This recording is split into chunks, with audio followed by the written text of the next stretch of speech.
दोस्तों हम सभी को लाइफ में डिसीजन लेने होते हैं। ये डिसीजन हमारी जिंदगी को दिशा देते हैं। सही डिसीजन हमें धरती पर से आकाश पर ले जाते हैं और गलत डिसीजन आकाश पर से धरती पर ला सकते हैं। श्री कृष्णा ने श्री भगवत गीता में डिसीजन लेने के कुछ टिप्स या लेसन्स दिए हैं। हो सकता है आप में से कुछ लोग श्री भगवत गीता को केवल एक धार्मिक बुक ही मानते हों, पर सच ये है श्री भगवत गीता एक ऐसी बुक है जो आपके जीवन को एक सही दिशा दे सकती है। दोस्तों मेरी गिनती भी कुछ देर पहले उन मूर्खों में होती थी जो श्री भगवत गीता को एक साधारण सी बुक मानते थे। इस वीडियो में मैं आपको सिर्फ वो बातें बताऊंगा जो आपकी लाइफ में डिसीजन लेने में मदद करेंगी, और यकीन मानिए 5000 साल पहले बताई गई ये बातें आज भी उतनी ही सच्ची हैं। ये बातें शुरू करने से पहले मैं आपसे रिक्वेस्ट करूंगा, आप इस वीडियो को मेरी किसी और वीडियो से कंपेयर मत कीजिए। मैंने डिसीजन कैसे लें पर पहले भी एक वीडियो बनाई है, पर वो वीडियो एक साधारण बुक पर बेस्ड थी। मैंने जितनी भी बुक्स आज तक पढ़ी हैं, श्री भगवत गीता उनमें से सर्वश्रेष्ठ है और आप इसको किसी भी बुक से कंपेयर नहीं कर सकते। मैंने इस वीडियो में कुछ फॉरेन बुक्स यानी विदेशी किताबों का जिक्र भी किया है। असल बात यह है, जब आप श्री भगवत गीता को पढ़ना शुरू करते हो तो आपको बाकी की बुक श्री भगवत गीता की कॉपी लगती हैं। मैं हर बुक और उनके हर ऑथर का सम्मान करता हूँ, पर मेरी नजर में इन सबसे महान है श्री भगवत गीता।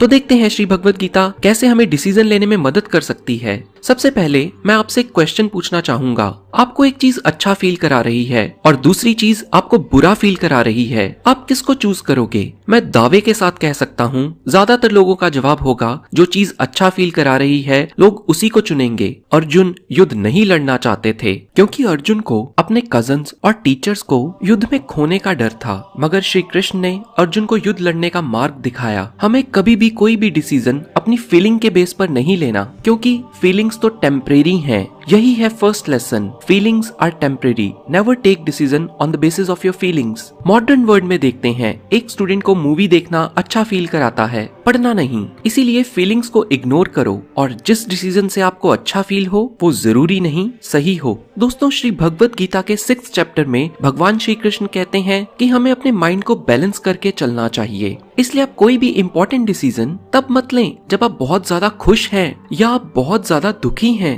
ज्यादा खुश या ज्यादा दुखी होने की स्थिति में लिया गया डिसीजन गलत ही साबित होगा। आपने अक्सर देखा होगा लोग जब बहुत ज्यादा खुश होते हैं आप उनसे कुछ भी मांग लो वो दे देते हैं, और जब लोग बहुत ही ज्यादा दुखी होते हैं वो इससे कुछ उलट करते हैं। आप उनका हाल भी पूछ लो, लोग उसका भी बुरा मान लेते हैं। एक्चुअली ज्यादा खुश और ज्यादा दुखी होने पर हमारा माइंड कुछ नॉर्मल से अलग रिएक्ट करता है, और इसी कारण से ज्यादा खुश या ज्यादा दुखी वाले टाइम पर लिया गया डिसीजन पर हमें पछताना पड़ सकता है। और यही है दूसरा lesson, avoid decision in extreme emotions. दोस्तों थर्ड लेसन है, कोई भी डिसीजन लेते वक्त अपने आप से पूछें कहीं ये डिसीजन मैं क्रोध या अटैचमेंट से तो नहीं ले रहा। दोस्तों कुछ सालों पहले लिखी book 7 habits of highly effective people, जो कि एक बेस्ट सेलर बुक रही है, में भी कुछ ऐसा ही बताया गया है। उसमें first habit of highly effective people थी be proactive, but Shri Bhagavad Gita में तो ये 5000 साल पहले ही लिख दिया गया था। एनी हाउ, तो डिसीजन लेते वक्त जरा सोचें, क्या मैं ये डिसीजन क्रोध या मोह में तो नहीं ले रहा? मोह से मतलब है ये मेरा भाई है तो मैं इसके लिए ज्यादा लीनियंट हो जाऊं, और क्रोध में लिए डिसीजन पर आपको हमेशा पछताना ही पड़ेगा। और इन्हीं क्रोध में लिए गए डिसीजंस के कारण लोग आजकल मर्डर तक कर देते हैं।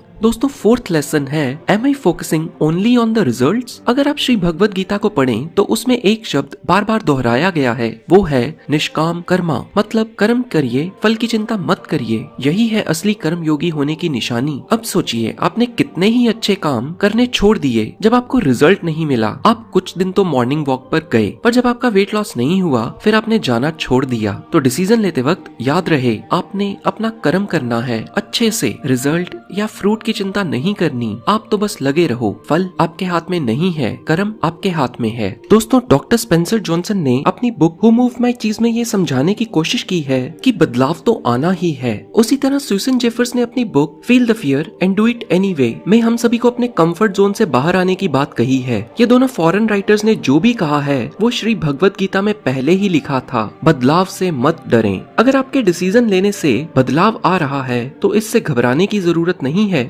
आप एक चीज से कंफर्टेबल हो जाते हैं। आपको जरूरत है इस कंफर्ट जोन से बाहर आकर सोचने की। युद्ध लड़ना अर्जुन के लिए नई चीज है और वो इसके लिए तैयार नहीं है, लेकिन बदलाव तो आना ही है और इसकी जरूरत भी है। अर्जुन के माइंड में ये जो डर है कि वो युद्ध लड़कर अपनों को खो देंगे, ये गलत है। यही है अर्जुन का कंफर्ट जोन और इसी से बाहर निकलने में श्री कृष्ण अर्जुन की मदद करते हैं। दोस्तों, श्री भगवत गीता के 17th चैप्टर के 28th श्लोक में एक बहुत ही प्यारी लाइंस हैं।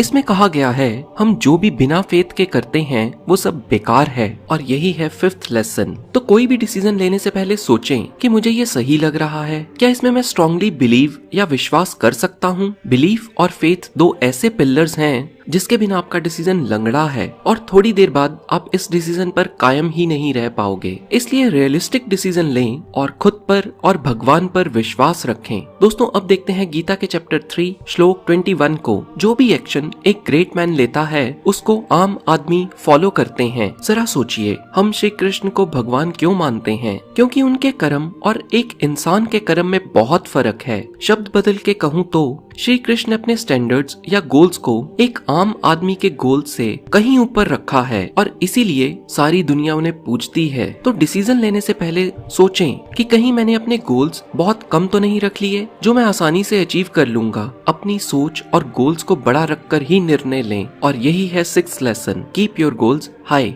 अब आते हैं नेक्स्ट लेसन पर। दोस्तों, चैप्टर 3 में भगवान श्री कृष्ण बताते हैं, जो भी चीज समाज या सभी लोगों के लिए अच्छी नहीं है वो आपके लिए अच्छी हो ही नहीं सकती। अगर आपको लगता है एक काम करने से आपका तो भला होगा पर इस काम करने से दूसरों का नुकसान होगा, वो काम करने का डिसीजन मत लीजिए। यही है 7th lesson, what is good for society is good for you. दोस्तों, 5th चैप्टर में श्री कृष्ण ने ये बात बिल्कुल स्पष्ट शब्दों में कही है, जो भी व्यक्ति परमात्मा में विश्वास रखता है वो सुखी रहता है। तो कोई भी इंपॉर्टेंट डिसीजन लेते वक्त परमात्मा में विश्वास रखिए और भगवान का शुक्र कीजिए। यही है 8th lesson, trust in the Lord. दोस्तों, जरा सोचिए, अर्जुन खुद भी ज्ञानी थे मगर कंफ्यूजन के टाइम उन्होंने अपनी प्रॉब्लम डिस्कस की अपने फ्रेंड लॉर्ड कृष्णा से। आप भी अपनी प्रॉब्लम को अपने मन में मत रखें। अगर आपकी लाइफ में कोई भी व्यक्ति है जो समझदार है, आप उससे अपनी प्रॉब्लम जरूर डिस्कस कीजिए। एक स्टूडेंट के लिए ये व्यक्ति टीचर, फ्रेंड या पेरेंट हो सकता है। याद रहे, सही काउंसलिंग सही डिसीजन लेने में मदद करती है। और आपको एक राज की बात बताता हूँ, श्री भगवत गीता के पेजेस को पलटने से भी